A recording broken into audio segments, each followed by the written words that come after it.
Hello all, welcome to LTX classes. మనం ఈరోజు the Hindu analysis చూద్దామమ్మా. ద హిందూ అనాలిసిస్ డేట్ 27/3/2022 అనమాట. ఓకేనా? ఆర్టికల్ డీల్ చేస్తుంది శ్రీనివాస్. మనం ఇప్పుడు ఏ విధంగా చేస్తాం, ఆర్టికల్స్ టు బి ఎక్స్ప్లోర్డ్ చూసిన తర్వాత ఒక్కొక్క ఆర్టికల్ నీట్గా ఇన్ లెంత్ చూసుకొని బ్యాక్గ్రౌండ్తో చెక్ చేసుకొని ఆర్టికల్స్ అన్నీ కంప్లీట్ చేద్దామమ్మా. ఓకే, సి చూడండమ్మా, ఆర్టికల్స్ టు బి ఎక్స్ప్లోర్డ్. మనం ఏ ఆర్టికల్స్ చూస్తాం ఈరోజు? Bend and aim. Okay, DRDO, defence research development organisation. ఓకేనా? ఇది premium R&D organisation of ministry of defence అనమాట. అసలు ఏంటి డిఆర్డిఓ, బాడీ ఏంటి, అది ఏం చేస్తుందో అదంతా కూడా చూద్దాం. అందులో కార్నర్ షాట్ వెపన్ సిస్టమ్ అని చెప్పేసి కొత్త వెపన్ సిస్టమ్ అనేది వీళ్ళు తయారు చేయడం జరిగిందనమాట. అది పోలీసెస్కి ఒక క్రిటికల్ ఐని లాంటిది ప్రొవైడ్ చేస్తుంది. Okay, what is meant by bending and aiming అనేది ఈ ఆర్టికల్లో మనం క్లియర్గా చూస్తాం. నెక్స్ట్, జైశంకర్. ఓకే, మన ఎక్స్టర్నల్ అఫైర్స్ మినిస్టర్ జైశంకర్ గారు, అతను మాల్దీవ్స్కి, శ్రీలంకకి వెళ్తున్నారనమాట. దేని గురించి? Bilateral talks. బైలేటరల్ టాక్స్ అంటే India Maldives and India Sri Lanka మధ్య రిలేషన్స్ని పెంచడానికి అతను మాట్లాడడానికి వెళ్తున్నారనమాట. బైలేటరల్ టాక్స్ ఇంటర్నేషనల్ రిలేషన్స్లో రెగ్యులర్గా మినిస్ట్రీస్ అఫీషియల్స్ వాళ్ళు తరచుగా కలుసుకుంటూ ఉంటారనమాట. అలా కలవడంతో ఏమవుతుంది, రిలేషన్స్ అనేవి స్ట్రాంగ్గా ఉంటాయి, రిలేషన్స్ అనేవి అలానే ఉంటాయన్నమాట. ఓకేనా? ఎస్, థర్డ్ వన్ చూడండి. India and United Kingdom May share criminal records. Okay, cross country criminal records అనేవి షేర్ చేసుకుంటే ఇల్లీగల్గా పీపుల్ ఎవరైతే మూవ్ అవుతున్నారో దాన్ని అరికట్టగలం అని చెప్పే ఉద్దేశంతో ఇండియా యూకే వీళ్ళు ఒక షేరింగ్కి వస్తున్నారు అని చెప్పినట్టు ఆర్టికల్ అనేది ఉందన్నమాట. ఆ ఆర్టికల్లో మనం క్లియర్గా చూద్దాం. ఓకేనా? Firms providing jobs should not be shut. ఎవరు చెప్పారు? సుప్రీంకోర్ట్ ఆఫ్ ఇండియా ఏం చెప్తుంది? ఏ కంపెనీస్ అయితే జాబ్స్ని ప్రొవైడ్ చేస్తుందో వాటిని ఆపద్దు అనేది. ఇది ఎన్విరాన్మెంటల్ రిలేటెడ్ ఆర్టికల్ అమ్మ. మనం అక్కడికి వెళ్ళిన తర్వాత చూద్దాం. ఓకేనా? ఎన్విరాన్మెంట్ రిలేటెడ్ ఆర్టికల్ ఇది. ఓకేనా? Wang Yi meets Nepal leaders signs MOUs. Okay, MOU అంటే memorandum of understandings, memorandum of agreements and memorandum of understandings మనం MOUs అని అంటాము. ఓకేనా? యాంగి ఎవరు? ఇది హీఈస్ ఆఫ్ చైనీస్ అఫీషియల్. ఎవరిని కలిశాడు?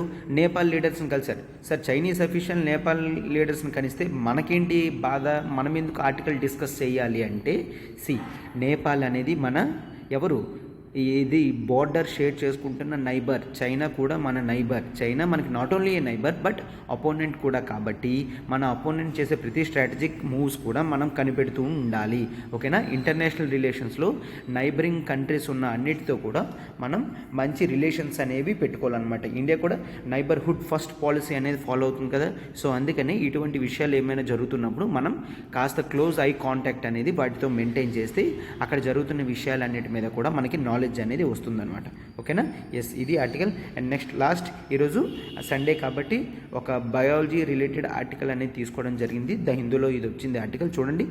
T cell immune responses seen a year after infection అయిన 1 year తర్వాత T cell immune responses అనేవి బాడీలో వచ్చాయన్నమాట. అసలు ఇమ్యూనిటీ అంటే ఏంటి, యాంటీజెన్స్ అంటే ఏంటి, యాంటీబాడీస్ అంటే ఏంటి, అసలు T cells అంటే ఏంటి, అసలు కరోనా తర్వాత ఏమైంది ఏంటో ఇవన్నీ కూడా మనం ఆ ఆర్టికల్లో క్లియర్గా చూద్దాం. ఓకేనా? సో ఇంకెందుకు లేట్, మనం 1 by 1 ఆర్టికల్ బ్యాక్గ్రౌండ్తో చూస్తూ బేసిక్స్ అన్నీ కవర్ చేస్తూ కంప్లీట్ చేద్దామమ్మా. సో చూడండి, ఆర్టికల్లోకి వెళ్ళే ముందు చిన్న అనౌన్స్మెంట్ అమ్మా. ఏంటని, మన ఫీజెస్ అనేవి పెరుగుతున్నాయి. సార్, ఎంతవరకు పెరుగుతున్నాయి? 10,000 రూపీస్ దాకా పెరుగుతున్నాయమ్మా. 10,000 రూపీస్ దాకా పెరుగుతున్నాయి. మనము UPSC అండ్ Group 1 క్లాసెస్ మీద ప్రతి దాని మీద కూడా 10,000 అనేది ఫీజు రివిజన్ అనేది ఎప్పటి నుంచి జరుగుతుంది?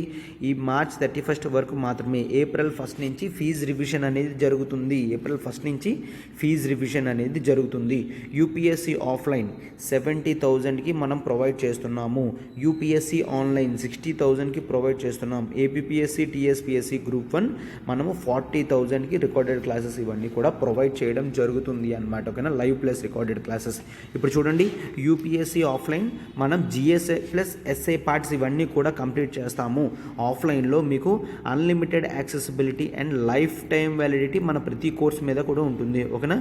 Life time validity okay, life time validity మనకి ఉంటుంది. సరే, అయితే ఆఫ్లైన్లో ఎక్కడెక్కడ ఉన్నాము? ఆఫ్లైన్లో మనం శ్రీకాకుళంలో ఉన్నాము, విశాఖపట్నంలో ఉన్నాము, ఇప్పుడు హైదరాబాద్లో కూడా బ్రాంచ్ అనేది ఓపెన్ చేయడం జరిగిందమ్మా. హైదరాబాద్లో నేనే ఉంటున్నాను. ఓకేనా, దిస్ ఇస్ శ్రీనివాస్. హైదరాబాద్లో నేనే చూస్తున్నాను క్లాసెస్ ఇవన్నీను. సో ఎవరైనా కూడా ఏమైనా డౌట్స్ కావాలి, తెలుసుకోవాలి అనుకుంటే డైరెక్ట్గా వచ్చి మీరు నన్ను మీట్ అవ్వచ్చమ్మా. సో ఇక్కడ నెంబర్ ఉంది కదా, ఇది ప్రత్యూష మేడం నెంబర్. మేడంకి కాల్ చేస్తే మీకు ఇన్ఫర్మేషన్ అనేది ప్రొవైడ్ చేయడం జరుగుతుంది. సబ్స్క్రిప్షన్కి కూడా మేడంకే కాల్ చేయండి. ఓకేనా, హైదరాబాద్ బ్రాంచ్లో నేను ఉంటున్నాను. I'm taking polity in Hyderabad. ఓకేనా, పాలిటీ నేను హైదరాబాద్లో తీసుకుంటున్నాను. ఎవరికి ఏ డౌట్స్ వచ్చినా కూడా డైరెక్ట్గా వచ్చి నన్ను కలవచ్చు. ఒకసారి మేడం కాల్ చేస్తే మేడం మీకు ఇన్ఫర్మేషన్ అనేది ప్రొవైడ్ చేస్తారు, ఎలా రీచ్ అవ్వాలి ఏంటి అని.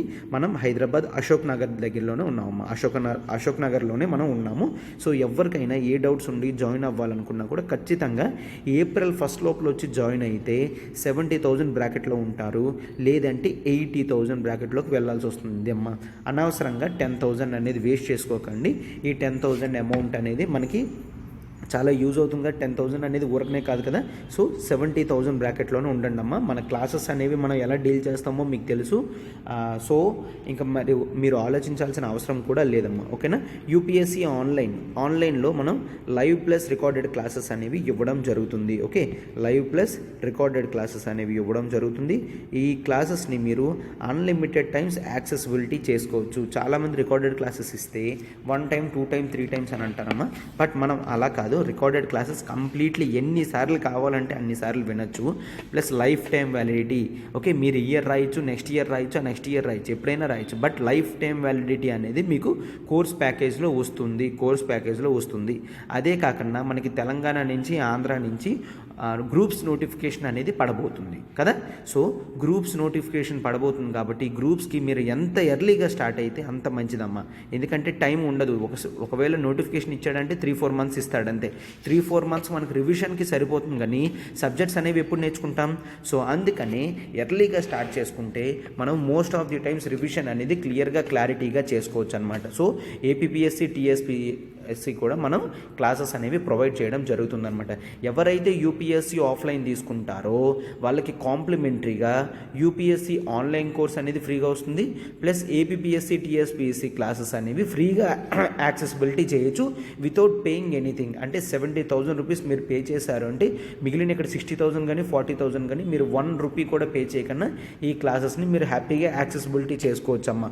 ఓకేనా, ఈ అమౌంట్స్ కూడా కేవలం 31 మార్చ్ వరకే. ఏప్రిల్ 1 నుంచి ఆఫ్లైన్ ఫీజు అయితే 70,000 నుంచి 80,000కి, 70,000 నుంచి 80,000కి, ఆన్లైన్ అయితే 60,000 నుంచి 70,000కి, 40,000 గ్రూప్ 1 ఏపీపీఎస్సీ, టీఎస్పీఎస్సీ 40,000 నుంచి 50,000కి వెళ్ళబోతుంది.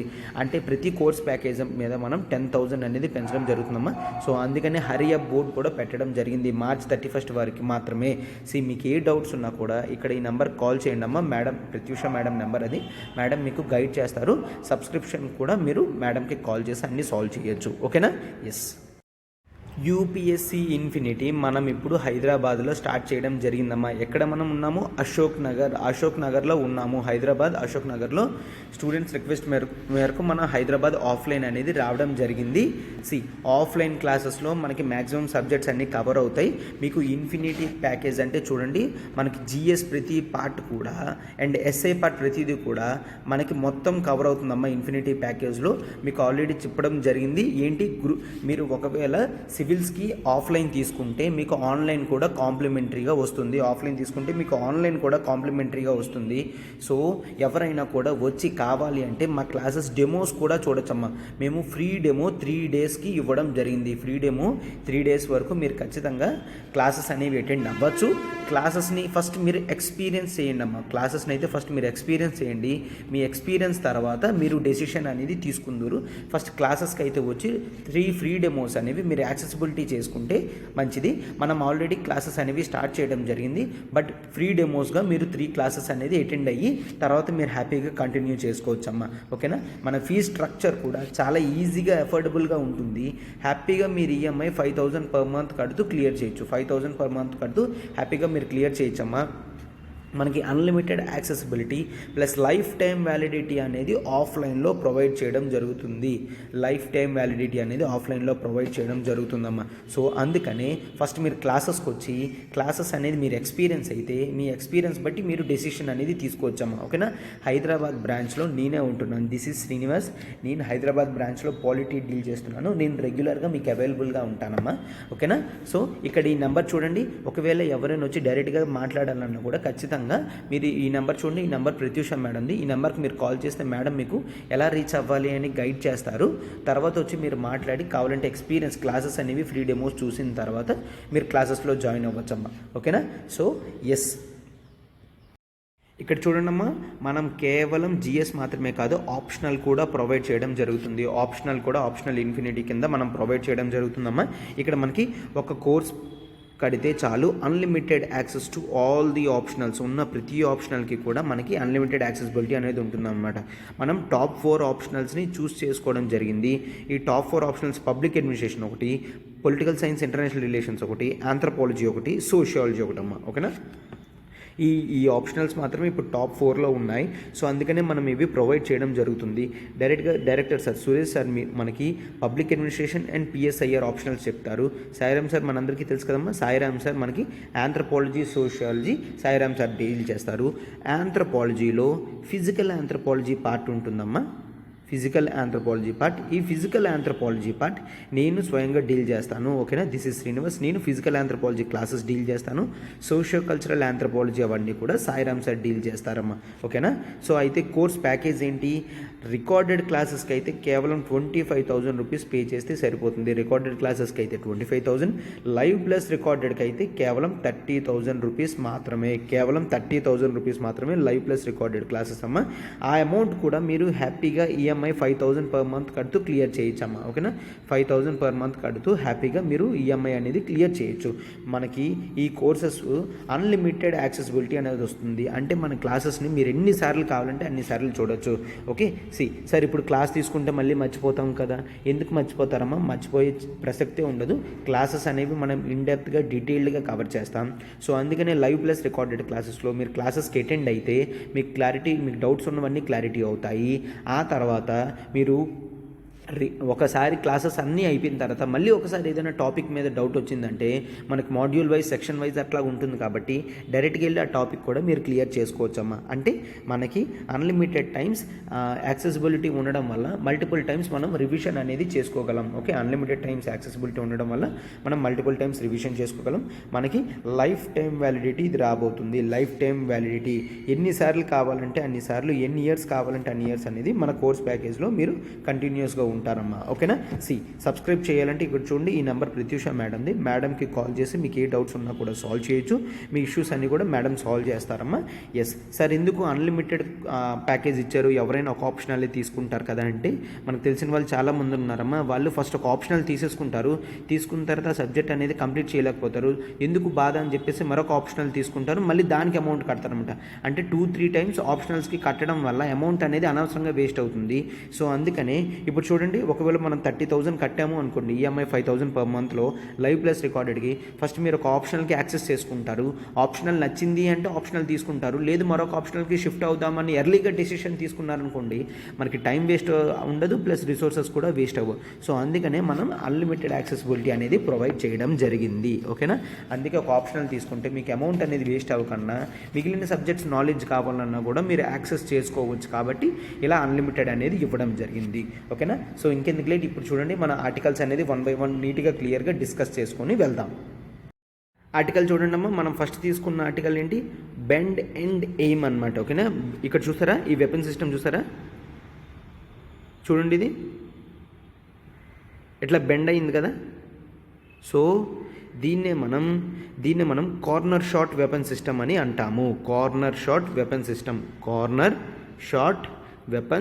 System CSWS. ఓకేనా. ఇది ఎవరు డిజైన్ చేయడం జరిగిందమ్మా? డిఆర్డిఓ. ఇప్పుడు డిఆర్డిఓ అంటే ఏంటో చూద్దాము ఒకసారి. So corner shot weapon system అని దీన్ని అంటాము. ఇది DRDO's corner shot weapons system gives police a critical eye. ఓకేనా, అసలు ఏంటి దీని బెనిఫిట్స్ ఏంటి అదంతా కూడా మనం డిస్కస్ చేద్దాము, డోంట్ వరీ. సో ఫస్ట్ మనం ఆర్టికల్లోని ఫస్ట్ బ్యాక్గ్రౌండ్ అనేది తెలుసుకోవడానికి ట్రై చేద్దాం అనమాట. ఓకేనా, ఫస్ట్ డిఆర్డిఓ అంటే ఏంటి?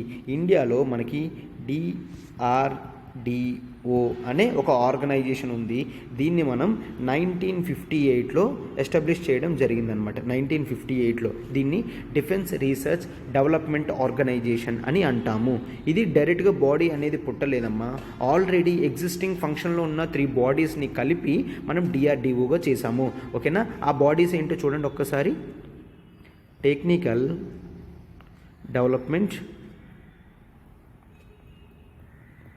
Technical development establishment. Okay, technical development establishment ఈ బాడీ ఒకటి, ప్లస్ దీంతో పాటు మనం directorate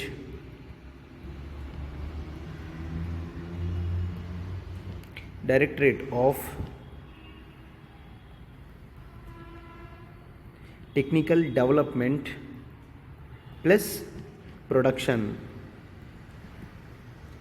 technical development plus production DTDP ఇదొకటి, మరియు డిఫెన్స్ సైన్స్ ఆర్గనైజేషన్ డిఎస్ఓ. ఈ 3 ఆర్గనైజేషన్స్ కలిపి మనం 1958లో డిఆర్డిఓని ఎస్టాబ్లిష్ చేయడం జరిగింది. సో అయితే డిఆర్డిఓ అంటే ఏంటి? DRDO it's of defence research development organisation. పేరులో ఉంది కదమ్మా, రీసెర్చ్ చేస్తుంది. దేని మీద చేస్తుంది? డిఫెన్స్ ఐటమ్స్ మీద రీసెర్చ్ చేస్తుంది. ఇండియాకి ఇండిపెండెన్స్ వచ్చిన వెంటనే ఇండియాకి సెల్ఫ్ రిలయన్స్ క్యాపబిలిటీ అనేది డిఫెన్స్ ఆర్గనైజేషన్స్లో లేదు. ఎందుకు? బ్రిటిషర్స్ వాళ్ళు ఎప్పుడూ కూడా ఇండియాని సెల్ఫ్ సస్టైనబుల్గా డిఫెన్స్ మ్యానుఫ్యాక్చరింగ్ యూనిట్స్గా చేయలేదమ్మా. వాళ్ళు తయారు చేసుకొని వచ్చి ఐటమ్స్ అనేవి ఇక్కడ సేల్ చేసేవారు, యూజ్ చేసేవారు తప్ప మనకి ఇండిజినియస్గా ఆర్గనైజేషన్ క్యాపబిలిటీస్ అనేవి ఇవ్వలేదు. సో అందుకని 1958లో ఆ 3 బాడీస్ని మనం కలిపి డిఆర్డిఓగా చేసి దాన్ని మనం R&D wing. Okay, R&D wing under ఇది ఎవరి కింద వర్క్ చేస్తుందమ్మా? Ministry of defence. Okay, ministry of defence అన్నమాట. Ministry of defence. R&D అంటే రీసెర్చ్ అండ్ డెవలప్మెంట్. అంటే డిఆర్డిఓ మనకి ఏం చేస్తుంది? కటింగ్ ఎడ్జ్ డిఫెన్స్ టెక్నాలజీస్ మీద రీసెర్చ్ అండ్ డెవలప్మెంట్ చేసి ఇండియాని సెల్ఫ్ రిలయన్స్ చేస్తుంది. దేంట్లోని? ఇది చాలా ఇంపార్టెంట్ అమ్మా, ఇది రాయండి. ఎట్లా రాస్తారంటే self reliance in critical defence technologies and systems. Critical technologies and systems అనేది మనకు చేస్తుంది. ఏం చేస్తుంది? Self reliance in critical defence technologies and సిస్టమ్స్లో మనకు చేస్తుంది. సార్ క్రిటికల్ టెక్నాలజీ ఏంటంటే, క్రిటికల్ టెక్నాలజీ అంటే ఏదైతే మనం లాంగ్ డ్యూరబుల్గా చాలా స్ట్రాటజిక్గా వెపన్ సిస్టమ్ అనేది యూజ్ చేస్తామో అలాంటి వాటిని ఇది తయారు చేస్తుంది. లైక్ చూడండి, ఇది బెండ్ అండ్ డైమ్. ఇక్కడ చూసారా, ఎప్పుడైనా గన్ ఎప్పుడు కూడా స్ట్రైట్ ఉంటుంది, వెపన్ సిస్టమ్ అనేది ఎప్పుడు స్ట్రైట్ ఉంటుంది. But for the first time వీళ్ళు చూసారు ఎట్లా డిజైన్ చేశారు, బెండింగ్ వచ్చినట్టు. అంటే దీనివల్ల కొన్ని అడ్వాంటేజెస్ ఉన్నాయి. ఫస్ట్ మనం బ్యాక్గ్రౌండ్ చూసిన తర్వాత ఆ వెపన్ సిస్టమ్ అడ్వాంటేజెస్ ఏంటో చూస్తాం. సో ఫస్ట్ బ్యాక్గ్రౌండ్ వరకు చూసారు కదా. So it provides self reliance in critical defence technologies and systems అనేది మీరు ఒక్కసారి అబ్జర్వ్ చేయగలరనమాట. ఓకేనా, this provides state of the art weapon system అనమాట. State of the art weapon system అంటే అప్పట్లో ఉన్న హయ్యెస్ట్ టెక్నాలజీ యూజ్ చేసి దానికి తిరుగులేదు అన్నట్టు తయారు చేస్తారన్నమాట. స్టేట్ ఆఫ్ ది ఆర్ట్ అంటే ఏదైతే టెక్నాలజీ హయ్యెస్ట్లో ఉందో దాన్ని యూజ్ చేసుకొని చేస్తారు అని చెప్పేసి ఉందన్నమాట. ఇది మెయిన్ గోల్ ఏంటమ్మా డిఆర్డిఓకి? టు ప్రొవైడ్ ఇండిజినస్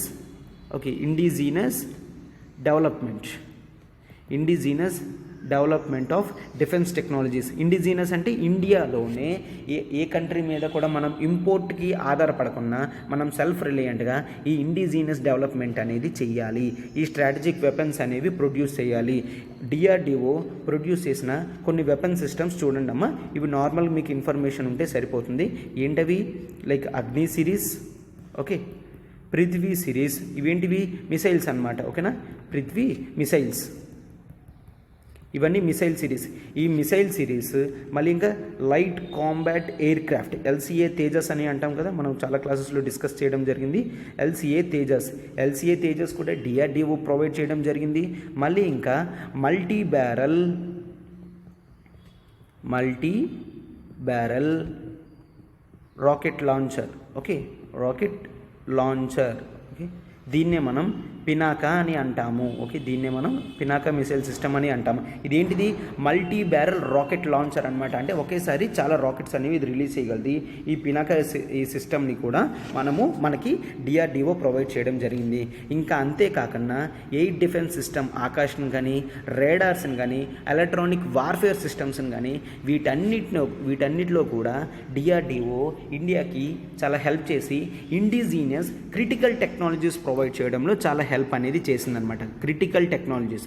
సో ఓకేనా, సో ఇవన్నీ మీరు జనరల్గా గుర్తుంచుకోండి. డిఆర్డిఓ ఏం చేస్తుంది? It is of premier R&D organisation of ministry of defence అని గుర్తుంచుకోండి. ఓకేనా, ఇది ఒక R&D organisation, research and development organisation అనమాట.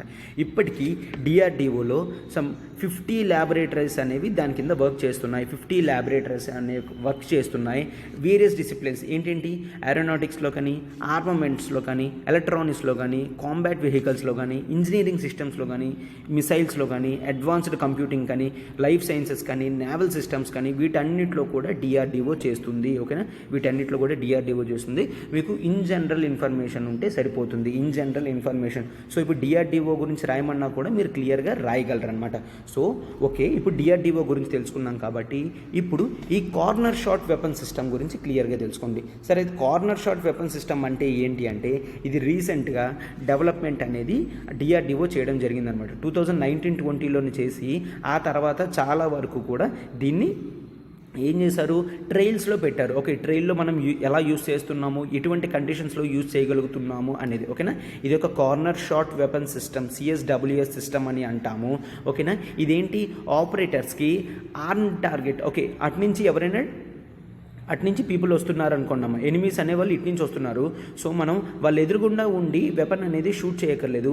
సైడ్కి ఉండి కూడా మన వెపన్ని బెండ్ చేసేసి వాళ్ళకి షూట్ చేయగలం. సో మనం బెండ్ చేసి వెపన్ని టార్గెట్ చేసి వాళ్ళకి కాలిస్తే వాళ్ళకి అసలు తెలియదు, ఎక్కడి నుంచి అటాక్ అవుతుందో తెలియకపోతే వాళ్ళు కౌంటర్ అటాక్స్ అనేవి చెయ్యలేరు. వాళ్ళు ఏం చేయలేరు? కౌంటర్ అటాక్స్ అనేవి వాళ్ళు చేయలేరు. ఓకే, మనము వీళ్ళు ఎదురుగుండా ఉంటేనే కదా వీడు కాలుస్తాడు. అదే మనం సైడ్కు ఉన్నాము అనుకోండి, సైడ్కు ఉండి మనం వెపన్ని బెండ్ చేసేసి కాలిస్తే వాడికి అసలు తెలియదు ఎక్కడి నుంచి వస్తుంది, వెపన్స్ ఎక్కడి నుంచి వస్తున్నాయి అని కూడా తెలియదు అనమాట. సో అందుకే దీన్ని క్రిటికల్ టెక్నాలజీ అనడం కూడా జరిగింది. ఇందులో మనం 9mm పిస్టల్స్ కానీ, 40mm గ్రెనేడ్ లాంచర్స్ కానీ వీటన్నిటిని కూడా యూజ్ చేయగలం. దీంట్లో మనకి ఏంటి? డే అండ్ నైట్ కెమెరా వస్తుంది, లేజర్ సిస్టమ్ కూడా వస్తుంది. అంటే మన టార్గెట్ ఎగ్జాక్ట్గా ఉందో లేదో కూడా టార్గెట్స్ అనేవి మనం ఆ లేజర్ సిస్టమ్తో చూడగలము. ఆ తర్వాత దీంట్లో ఇప్పుడు చూడండి, ఇక్కడ LCD మానిటర్ ఉంటుంది. ఇక్కడ చూసారు కదా, హోల్డ్ ఏ సెకండ్. ఇక్కడ చూడండి, ఈ బ్లూ కలర్ చూడండి, ఇది మనకి LCD డిస్ప్లే కూడా వస్తుంది. అంటే మన టార్గెట్ని కరెక్ట్గా లాంచ్ చేస్తున్నామా లేదా అని చెప్పేసి కూడా మనం LCD మానిటర్లో చూడొచ్చు. దానికి పవర్ సోర్స్ కింద రీఛార్జబుల్ బ్యాటరీస్. సార్ ఇది ఇందులోంచి బుల్లెట్స్ వస్తాయంటే ఇందులోంచి ఇది ఒక గన్ కాదమ్మా, ఇది ఒక వెపన్ సిస్టమ్. దీంట్లో మనం గన్స్ పెట్టి ఆ గన్ని స్ట్రాటజిక్గా మనం యూజ్ చేయగలము. స్ట్రాటజిక్గా గన్ అనేది యూజ్ చేయగలము. అందుకే ఇది ఒక వెపన్ కాదు, ఇది ఒక వెపన్ సిస్టమ్ అనమాట. అంటే దీంట్లో ఒక పిస్టల్ పెట్టి, జనరల్గా పిస్టల్ అంటే మనం ఎలా యూజ్ చేస్తాం? ఓన్లీ మన ఎదురుగా ఉన్న వాడిని మాత్రమే కాల్చగలం కదా, సైడ్కి తిప్పేసి కాల్చిస్తే వాడు అంతటి లోపల కౌంటర్ అటాక్ అనేది చేస్తాడు. బట్ ఈ డిఫెన్స్ సిస్టమ్తో ఏంటి అంటే మనకి మన అపోనెంట్ కనిపించుకున్నా కూడా మనం దీన్ని యూజ్ చేయగలం. ఓకేనా, ఎస్. రీసెంట్గా డిఆర్డిఓ ఈ టెక్నాలజీని ట్రాన్స్ఫర్ చేసింది. ఎవరికి? భారత్ ఎలక్ట్రానిక్స్ లిమిటెడ్కి, BEL. ఓకే, భారత్ ఎలక్ట్రానిక్స్ లిమిటెడ్కి, జెన్ టెక్నాలజీస్ ఆఫ్ హైదరాబాద్కి ఈ టెక్నాలజీ అనేది ట్రాన్స్ఫర్ చేయడం జరిగిందనమాట. ఇప్పుడు ఆ 2 కంపెనీస్ ప్రొడక్షన్ అనేది చేస్తాయి. ప్రొడక్షన్ చేసిన తర్వాత ఫస్ట్ మన CRPF వాళ్ళకి ఎక్కువ ఇస్తాము. CRPF వాళ్ళకి, జమ్మూ కాశ్మీర్ పోలీసులకి ఫస్ట్ అనేది ఇవ్వడం జరుగుతుంది. ఆ తర్వాత ఇండియా మొత్తం చూస్తారు. ఆ తర్వాత మనం ఎక్స్పోర్ట్ కూడా దీని మీద చేస్తాము, ఎక్స్పోర్ట్స్ అనేవి చేస్తాం. ఎందుకు? మనం డిఫెన్స్ ఎక్స్పోర్ట్స్ అనేవి క్లియర్గా చేస్తే ఇండియా యొక్క స్ట్రాటజిక్ రిజర్వ్స్ అనేవి పెరుగుతాయి. వరల్డ్ లెవెల్లో కూడా ఇండియా ఒక సూపర్ పవర్గా ఎదగడానికి అదొక ఛాన్స్గా మనకు ఉంటుందన్నమాట. ఓకేనా, సో ఎస్, ట్రయల్స్ అన్నీ అయిపోయాయి. సో ఇప్పుడు ప్రొడక్షన్లోకి దిగి ప్రొడక్షన్ చేసిన తర్వాత CRPF వాళ్ళకి, జమ్మూ కాశ్మీర్ పోలీస్ వాళ్ళకి ఫస్ట్ ఇస్తాము. ఓకేనా? ఎస్. సో ఇది ఇండియా గ్రో అవుతుంది టెక్నాలజికల్గా, ఇండియా ఏ కంట్రీతో కూడా తక్కువ కాదు అని ప్రూవ్ చేయడానికి డిఆర్డిఓ సెల్ఫ్ రిలయంట్ టెక్నాలజీస్ అనేది చాలా ఎక్కువ ప్రొవైడ్ చేస్తుందమ్మా. సో ఓకే కదా, ఈ ఇన్ఫర్మేషన్ అనేది మనకు సరిపోతుంది. ప్రిలిమ్స్లోని మెయిన్స్లో కూడా ఇన్ఫర్మేషన్ అంతా కూడా సరిపోతుంది. ఈ క్రిటికల్ వెపన్ సిస్టమ్, ఓకేనా, కార్నర్ షాట్ వెపన్ సిస్టమ్ అనేది ఖచ్చితంగా గుర్తుంచుకోండి అమ్మా. ఓకేనా? సో ఇప్పుడు మనం మన నెక్స్ట్ ఆర్టికల్లోకి వెళ్దాం. ఒక్కసారి చూడండి. ఆర్టికల్ చూడండి అమ్మా. ఏంటి article? Jaishankar, India's external affairs minister Jaishankar గారు, అతను మాల్దీవ్స్కి శ్రీలంకకి వెళ్ళడం జరిగింది. ఓకే, సాటర్డే వెళ్ళడం జరిగింది. 2 days మాల్దీవ్స్లోని, నెక్స్ట్ 2 days శ్రీలంకలో ఉండడం అనేది జరుగుతుంది. అతను discuss about relations between India and Sri Lanka and India and Maldives సెపరేట్గా మాట్లాడడానికి అనేది వెళ్ళడం జరిగిందనమాట. చూడండి, ఒకసారి మ్యాప్ చూడమ్మా, మీకు క్లియర్గా అర్థమవుతుంది. ఇండియా ఎక్కడ కదా ఉంది, ఇండియాకి శ్రీలంక ఇక్కడ, అంటే మన నైబర్ శ్రీలంక. మాల్దీవ్స్ ఎక్కడ నుంచి చూడండి, ఇండియన్ ఓషన్లో ఇది ఒక గ్రేట్ ఆర్కిపెలాగో అని అంటారు. ఏమంటారు? ఆర్కిపెలాగో అంటే ఒక గ్రూప్ ఆఫ్ ఐలాండ్ నేషన్, ఒక గ్రూప్ ఆఫ్ ఐలాండ్స్ని మనం ఆర్కిపెలాగో అంటాం. ఇప్పుడు చూసారు కదా, మాల్దీవ్స్ క్యాపిటల్ మాలే అమ్మ. ఇక్కడ చూసారా, ఇదొక ఐలాండ్, ఇదొక ఐలాండ్, ఇదొక ఐలాండ్, ఇలాంటివి ఇవన్నీ కూడా ఐలాండ్స్ అనమాట. ఈ ఐలాండ్స్ అన్ని గ్రూపింగ్ కలిపితే దాన్ని ఆర్కిపెలాగో అని అంటాం అనమాట. ఓకేనా? సో శ్రీలంక చూసారు, మాల్దీవ్స్ చూసారు, ఇండియాకి చాలా క్లోజ్గా స్ట్రాటజిక్గా ఇండియన్ ఓషన్లో ఇవి ఉండడం జరిగింది. సో ఇండియాకి వీటితో రిలేషన్స్ మెయింటైన్ చేయడం అనేది చాలా ఇంపార్టెంట్ అనమాట. సో ఈ విషయంలో కూడా ఇండియా వీళ్ళకి హెల్ప్ చేయడానికి వెనకంజు వేయదు. ఎందుకంటే they hold strategic position in Indian ocean.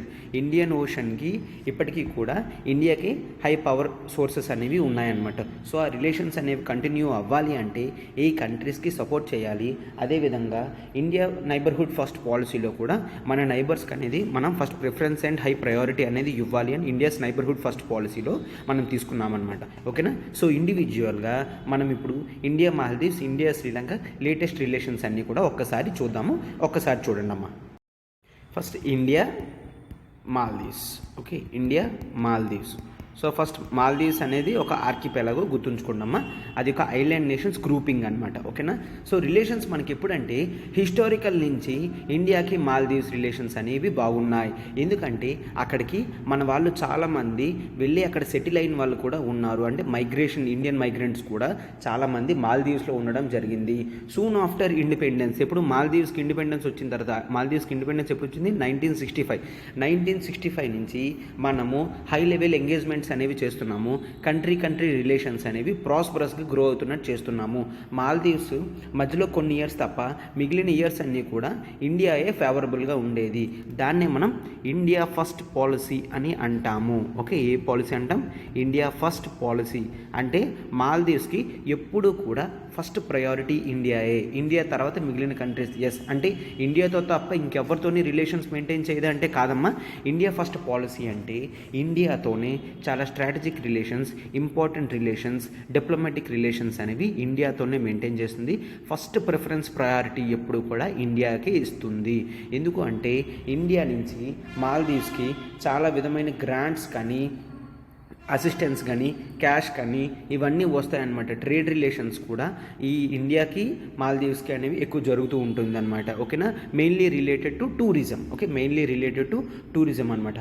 ఈ విధంగా అసిస్టెన్స్ అనేది ఉండదు. ఇండియా ఓకే హాస్పిటల్స్ కడుతుంది, టెక్నాలజికల్ డెవలప్మెంట్ చేస్తుంది, డిజాస్టర్ మేనేజ్మెంట్లో కూడా అంటే హెల్ప్ చేస్తుంది అనమాట.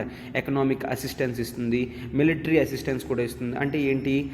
ఎస్, వాళ్ళకి ఎప్పుడైనా మిలిటరీలో కొద్దిగా టెక్నాలజికల్ వీక్గా ఉన్నారంటే మన ఆర్మ్స్ అండ్ ఎక్స్పోర్ట్స్ అండ్ మన ఆర్మ్స్ అండ్ ఎమ్యునేషన్స్ అనేవి వాళ్ళకి డిఫెన్స్ పర్పస్లో ఇస్తూ ఉంటాం అనమాట. అంటే అవి అఫెన్స్ పర్పస్లో యూజ్ చేయరు. మాల్దీవ్స్ వాళ్ళు డిఫెన్స్ పర్పస్గా మాత్రమే యూజ్ చేస్తారనమాట. ఓకేనా? ఎస్, ఎందుకంటే మాల్దీవ్స్ అనేది ఒక ఆర్కిపెలాగో కదమ్మా. వాటంతటినీ డిఫెన్స్ చేయాలంటే they should be strong in navy, right? నేవీలోని, ఎయిర్ ఫోర్స్లోని వాళ్ళు చాలా స్ట్రాంగ్గా ఉండాలి. సో వాళ్ళకి కావాల్సిన నేవల్ ఎక్విప్మెంట్ కానీ, ఎయిర్ ఫోర్స్ ఎక్విప్మెంట్ కానీ ఇండియా అనేవి గ్రాంట్ రూపంలో ఇస్తుంది, ఫ్రీగా ఇస్తుంది. లేదు అంటే ఈజీగా రిటర్న్ పే చేసేటట్టు సాఫ్ట్ లోన్స్ అనేవి ప్రొవైడ్ చేస్తూ ఉంటుందన్నమాట మాల్దీవ్స్కి, డిఫెన్స్ పర్పస్గా, వీటన్నిటి పర్పస్గా కూడాను. ఓకేనా? ఎస్. సో ఇట్లాంటివన్నీ చేయడం వల్ల ఇండియాకి మాల్దీవ్స్కి మంచి రిలేషన్స్ అనేవి ఏర్పడ్డాయి. అంటే మనం హిస్టారికల్ రిలేషన్స్ ఉన్నాయి, ఎకనామికల్ రిలేషన్స్ ఉన్నాయి, పొలిటికల్ రిలేషన్స్ ఉన్నాయి, కల్చరల్ రిలేషన్స్ కూడా ఉన్నాయి. కల్చరల్ రిలేషన్స్ ఏ విధంగా ఉన్నాయి? మనకు చెప్పాను కదమ్మా, ఇండియా వాళ్ళు చాలామంది అక్కడికి వెళ్ళి సెటిల్ అయ్యారని. So we have a great diaspora. Okay, great diaspora అనేది ఉన్నది. డయాస్పోరా అంటే ఏంటి? ఇండియన్స్ ఆ కంట్రీకి వెళ్ళి సెటిల్ అయితే వాళ్ళని డయాస్పోరా అని అంటాము. ఓకేనా? ఇండియన్స్ అక్కడికి వెళ్ళి సెటిల్ అయితే డయాస్పోరా అంటాం. ఎందుకు వీళ్ళు ఇంపార్టెంట్? డయాస్పోరా వాళ్ళు అక్కడున్న పొలిటికల్ పర్సన్స్కి ఏం చేస్తారు? ఎస్, మేము ఇండియా నుంచి వచ్చాము, మాకు ఇప్పటికీ ఇండియా అంటే ఇష్టం, సో ఇండియాతో మంచి రిలేషన్స్ పెట్టుకోండి అన్నట్టు వీళ్ళు ఇక్కడ హెల్ప్ చేస్తారనమాట. సో అందుకే ఏ కంట్రీకి అయినా కూడా డయాస్పోరా అనేది చాలా ఇంపార్టెంట్. ఈ డయాస్పోరాని మనం సాఫ్ట్ పవర్ కింద కన్సిడర్ చేస్తాము. ఓకేనా? సాఫ్ట్ పవర్ కింద ఈ డయాస్పోరాని మనం కన్సిడర్ చేస్తాము. సో ఈ విధంగా రిలేషన్స్ అనేవి బాగుంటున్నాయి. ఓకే, రీసెంట్గా ఒక గ్రేట్ అగ్రిమెంట్ అనేది ఇండియాకి మాల్దీవ్స్కి మధ్యలో జరిగిందమ్మా. అదేంటో ఒక్కసారి నేను క్లియర్గా చెప్తాను, దాన్ని క్లియర్గా అబ్జర్వ్ చేయండి. ఓకేనా? 2020 ఓకే, 2020 లాస్ట్లో మనము మాల్దీవ్స్కి $500 మిలియన్ సపోర్ట్ అనేది ఇవ్వడం జరిగిందనమాట. ఓకే, సపోర్ట్ అనేది ఇవ్వడం జరిగింది. దేనికి? ఇన్ఫ్రాస్ట్రక్చర్ క్రియేట్ చేసుకోవడానికి. ఇన్ఫ్రాస్ట్రక్చర్ అంటే ఇండియా ఎప్పుడు కూడా ఫ్రెండ్లీ కంట్రీస్లో ఇన్ఫ్రాస్ట్రక్చర్ గురించి ఖర్చు పెడుతుందన్నమాట. ఎందుకు? ఇన్ఫ్రాస్ట్రక్చర్లో ఖర్చు పెట్టిన తర్వాత నేషన్ అనేది గ్రో అవుతూ ఉంటుంది. నేషన్ అనేది గ్రో అవుతూ ఉండడం వల్ల ఇదొక క్యాపిటల్ ఇన్వెస్ట్మెంట్. ఓకే, ఇదొక క్యాపిటల్ ఇన్వెస్ట్మెంట్ కాబట్టి దీని నుంచి మాల్దీవ్స్కి రిటర్న్స్ వస్తాయి. ఆ రిటర్న్స్ వచ్చిన తర్వాత వీళ్ళు కంట్రీకి పే బ్యాక్ చేయగలరు. ఓకే, అదే మీరు చైనా తీసుకుంటే డెట్ ట్రాప్ డిప్లొమసీ అంటాము. Okay, debt trap diplomacy. Okay, debt trap diplomacy అంటే ఏంటో కూడా ఒక్కసారి చెప్తాను. కాకపోతే ఇక్కడ చూడండి, ఇక్కడ మనము గ్రేట్ మాలే కనెక్టివిటీ ప్రోగ్రామ్ అనేది తీసుకోవడం జరిగింది. Great Male connectivity. Okay, Male అంటే ఏంటమ్మా? అది ఒక ఏరియా కదా, దేనికది? It is capital of Maldives. Okay, మనం ఇందాక చూసాం కదా మాల్దీవ్స్. ఇక్కడ ఏంటి అంటే కొన్ని ఐలాండ్స్కి, ఒక 3 ఐలాండ్స్కి మనము ఇండియాకి మాలేకి ఆ ఐలాండ్స్కి మనం ఇన్ఫ్రాస్ట్రక్చర్ అనేది ప్రొవైడ్ చేస్తున్నాం అనమాట. అంటే బ్రిడ్జెస్ అనేవి చేస్తున్నాము. This is the largest civilian infrastructure project. అంటే ఇండియా పెడుతుందే కాదు, వరల్డ్ కంట్రీస్ పెడుతున్నవే కాదు, జనరల్గా మాల్దీవ్స్ కూడా ఎప్పుడు ఇంత పెద్ద గ్రేట్ ప్రాజెక్ట్ అనేది తీసుకోలేదన్నమాట. అంటే ఏంటి? మాల్దీవ్స్ నుంచి జనరల్గా చూడండి ఇన్ఫర్మేషన్ విల్లింగ్లీ, ఈ నేమ్స్ అనేవి గుర్తుంచుకుంటాం. ఎందుకంటే మనకి మ్యాప్ పాయింట్స్లో జనరల్గా ఇవి ఇచ్చేస్తాడు. విల్లింగ్లీ, తర్వాత గుల్హి ఫల్హు, తర్వాత తిలాఫుషి, ఇవి ఎక్కడివి అని అడుగుతారనమాట. ఈ రీజన్స్ ఎక్కడ చూసాము రీసెంట్గా అని అడుగుతారనమాట. ఇవన్నీ కూడా మనము ఎక్కడ చూస్తాము? మాల్దీవ్స్లో చూస్తాము. ఓకేనా? మాల్దీవ్స్లో చూస్తాము.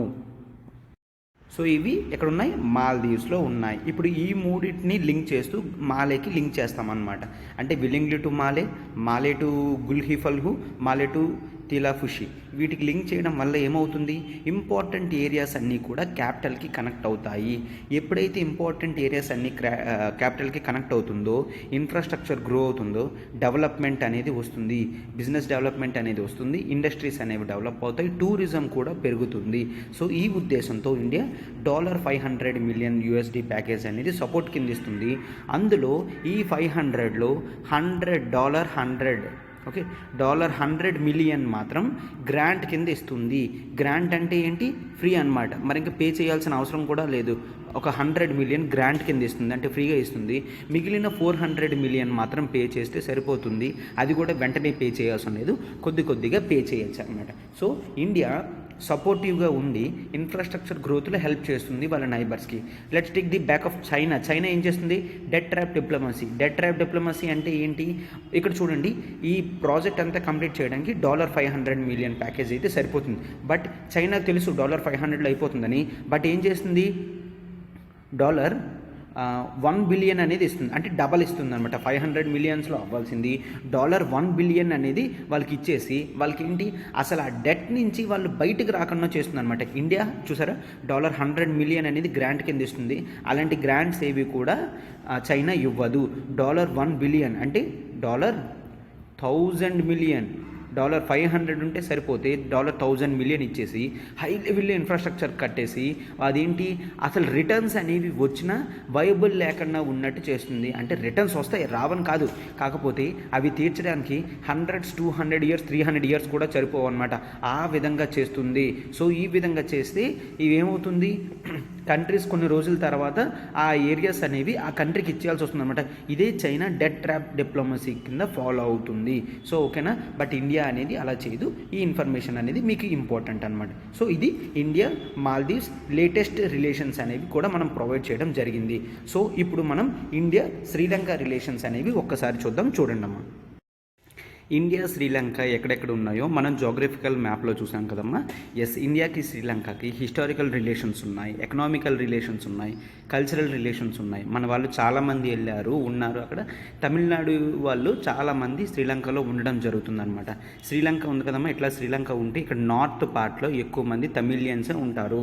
మన ఇండియా తమిళియన్సే నార్త్ పార్ట్ రీజియన్లో ఎక్కువ మంది ఉంటారు అనమాట.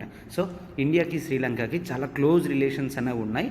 మనకి ఎప్పుడూ కూడా జనరల్గా ఈ ఫిషర్మ్యాన్ ఇష్యూ అనేది వస్తుంది కదమ్మా, ఫిషర్మ్యాన్ ఇష్యూ. ఓకే, ఈ ఫిషర్మ్యాన్, ఇండియన్ ఫిషర్మ్యాన్ని శ్రీలంక వాళ్ళు పట్టుకోవడం, శ్రీలంక ఫిషర్మ్యాన్ ఇండియా వాళ్ళు పట్టుకోవడం, ఫిషెస్ని ఎవరైతే వాళ్ళు హంట్ చేస్తున్నారో, ఫిషింగ్ అనేది చేస్తున్నారో వాళ్ళు వాళ్ళ ఎకనామిక్ ఆపర్చునిటీస్ అనేవి కోల్పోతున్నారు అన్నట్టు చెప్పడం జరుగుతుందన్నమాట. ఈ ఫిషర్మ్యాన్ ఇష్యూ కూడా ఇప్పుడు రీసెంట్గా వస్తూనే ఉంటుందన్నమాట. రీసెంట్గా యాడ్ అయిన రిలేషన్స్ ఏంటి అంటే ఇండియా సపోర్ట్ చేస్తుంది శ్రీలంకకి. ఏంటి, శ్రీలంక కూడా ఒక డిజిటల్ ఐడెంటిటీ ఫ్రేమ్వర్క్ అనేది తీసుకురాబోతుందన్నమాట. Okay, digital identity framework.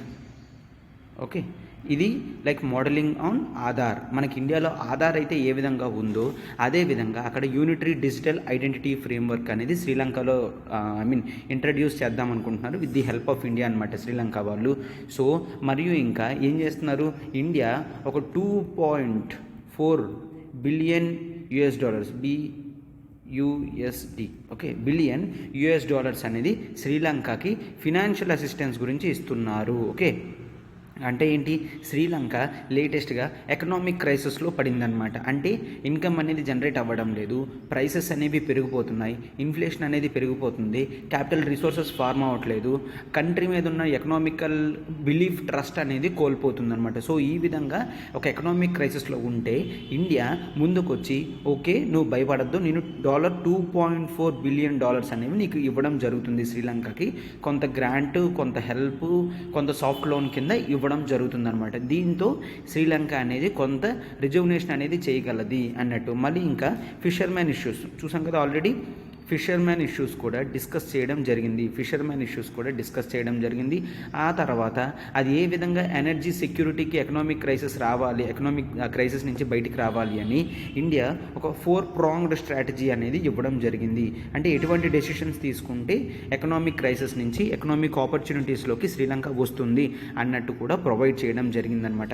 ఈ ఇష్యూస్ అన్నీ ఇవి ప్రొవైడ్ చేయడం జరిగింది. సో ఈ విధంగా ఇవన్నీ మరింక రిలేషన్స్ అనేవి పెంచుకోవడానికి రీసెంట్గా మినిస్టర్ గారు ఎక్కడికి వెళ్ళడం జరిగింది, శ్రీలంకకి, మాల్దీవ్స్కి వెళ్ళడం అనేది జరిగిందనమాట. ఈ రిలేషన్స్ అనేవి మనకి చాలా ఇంపార్టెంట్. ఓకే, జనరల్గా అడుగుతూ ఉంటారు ఏ ప్లేసెస్ ఏంటి, రిలేషన్స్ ఎలా ఉన్నాయి అన్నట్టు. ఈ మధ్య మనము చూసాం ఒక సెక్యూరిటీ కాన్క్లేవ్ అనమాట. అంటే ఏంటి, నేషనల్ సెక్యూరిటీ అడ్వైజర్ లెవెల్ వాళ్ళు, NSA నేషనల్ సెక్యూరిటీ అడ్వైజర్ లెవెల్లో వాళ్ళు రీసెంట్గా శ్రీలంకలో కలుసుకున్నారు అని మనం ఒక 2 వీక్స్ బ్యాక్ ద హిందూలో వస్తే మనం డిస్కస్ కూడా చేయడం జరిగిందమ్మా. సో అంటే ఇవన్నీ చూస్తూ ఉంటే ఇండియా ఏంటి తన స్ట్రాంగ్ హోల్డ్ ప్రెజెన్స్ని ఇండియన్ ఓషన్లో చూపించడానికి చేస్తుంది. ఎస్, ఈ రిలేషన్స్ పెంచుకుంటే ఇండియాకి లాంగ్ టర్మ్లో మంచిది. ఎందుకు, India generally follow neighbourhood first policy. Okay, neighbourhood first policy మరియు ఇంకా Sagar doctrine. Okay, security and growth for all in the region. Okay, security and growth for all in the region Sagar doctrine అనేది follow అవుతుంది. అంటే ఏంటి, Indian ఓషన్లో ఉన్న కంట్రీస్తోని మంచి relations అనేవి పెట్టుకుంటే maritime relations between India and these countries అనేవి పెరుగుతుంది కదా. సో ఈ విధంగా చేయడం అనేది జరుగుతుందన్నమాట. ఈ ఆర్టికల్ మనం క్లియర్గా ఇన్ డీటెయిల్డ్గా కవర్ చేయడం జరిగిందమ్మా. బ్యాక్గ్రౌండ్ ఇచ్చేసి రీసెంట్ రిలేషన్స్ కూడా మనం డిస్కస్ చేయడం అనేది జరిగింది. ఈ కాన్సెప్చువల్ క్లారిటీ అనేది మనకి సరిపోతుంది అనమాట. ఓకేనా. సో ఇప్పుడు మన నెక్స్ట్ ఆర్టికల్లోకి వెళ్దాం. ఒక్కసారి చూడండి అమ్మా. నెక్స్ట్ ఆర్టికల్ చూడండి అమ్మా. ఇక్కడ ఏంటి, ఇండియా యూకే మే షేర్ క్రిమినల్ రికార్డ్స్. ఇది చాలా చిన్న ఇన్ఫర్మేషన్, మీకు ఇంపార్టెన్స్ వరకు నేను చెప్తాను. ఓకేనా. సో ఇప్పుడు చూడండి, ఇండియా యూకే 4 years బ్యాకే మెమరాండమ్ ఆఫ్ అండర్స్టాండింగ్ అనేది చేసుకున్నారు. అంటే ఏంటి మెమరాండమ్ ఆఫ్ అండర్స్టాండింగ్ ఏంటి అంటే, 2 countries నెక్స్ట్ కలుస్తాయి, కలిసి దీని మీద మరింత గ్రోత్ ప్రాస్పెక్టివ్స్ చేస్తాయి, పలానా ఫీల్డ్లో మేము రిలేషన్స్ అనేవి పెంచుకుంటాము అని చెప్పడమే మెమరాండమ్ ఆఫ్ అండర్స్టాండింగ్. ఇక్కడ రీసెంట్గా ఇండియా యూకే ఏం చేస్తారు, ఒక 4 years బ్యాక్ క్రిమినల్ రికార్డ్స్ అనేవి యూకే నుంచి ఇండియాకి, ఇండియా నుంచి యూకేకి వెళ్తున్నట్టు అంటే ఎక్స్చేంజ్ అనేవి చేసుకోగలరు అనమాట. ఈ ఎక్స్చేంజ్ గురించి వాళ్ళు ఏ విధంగా కోఆపరేషన్ చేసుకుంటున్నారో అన్నట్టు ఇప్పుడు ఆర్టికల్ అనేది ఇవ్వడం జరిగిందనమాట. సో ఇస్తే మంచిదేనా, ఇవ్వకపోతే ఏంటి, వీటన్నిటి గురించి కూడా నార్మల్గా డిస్కస్ చేయడం జరిగింది. సో మీరు చూడండి. అయితే క్రిమినల్ రికార్డ్స్ షేర్ చేయాలంటే క్రిమినల్ రికార్డ్స్ అన్నీ కూడా మనం ఒక డేటాబేస్లో ఉంచాలి కదా. Okay, what is the meaning of database? Database అంటే ఇండియాలో ఉన్న ఇన్ఫర్మేషన్ అంతా, అంటే క్రిమినల్ ఇన్ఫర్మేషన్ అంతా కూడా ఒక దగ్గర ఉంచితే, క్లౌడ్ కంప్యూటింగ్లో ఉంచితే దాన్ని డేటాబేస్ అంట అనమాట. అంటే మొత్తం ఉన్న డేటా అంతటిని కూడా ఒక దగ్గర ఉంచి మనకి ఎప్పుడైతే ఇన్ఫర్మేషన్ కావాలో అప్పుడు దాని నుంచి అది మనం తీసుకుంటామన్నమాట. దాన్నే డేటాబేస్ అని అనడం జరుగుతుంది. ఓకేనా. ఎస్, ఇండియాలో క్రిమినల్ రికార్డ్స్ అన్నీ ఒక డేటాబేస్లో ఉంది. ఆ డేటాబేస్ పేరే CCTNS. ఓకే, CCTNS అంటే crime and criminal network and systems. Okay, crime and criminal tracking network systems అని చెప్పేసి మీనింగ్ అనమాట. CCTNS ఇది ఒక ఆన్లైన్ డేటాబేస్ అనమాట.